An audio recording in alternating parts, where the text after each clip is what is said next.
your top chain tension is just as important as your bottom chain tension.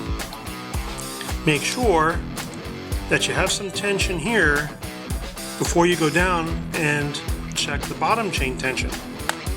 Perform a quick chain tap test while the rear wheel is on the ground.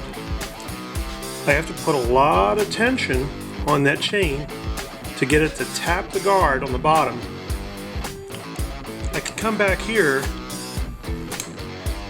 and do a quick test to make sure the chain's not going to slap against that chain guard. So the top is pretty tight. I come back down and I check the bottom again, and that's barely touching. So this chain is good to ride, but sometime soon I'm going to have to do a quarter turn to tighten this chain up one more time. So this chain is in very good condition. It's ready to ride condition, I'd say a good 8 hours, but after that I'm going to have to tighten it up again.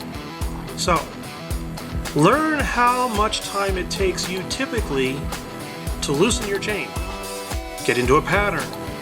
For me, it's about 2 days of riding, and then I have to tighten my chain. It's pretty typical.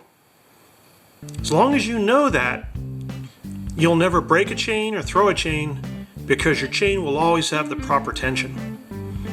If you inspect your chain regularly for problems such as loose links, you'll never have a failure. Thank you.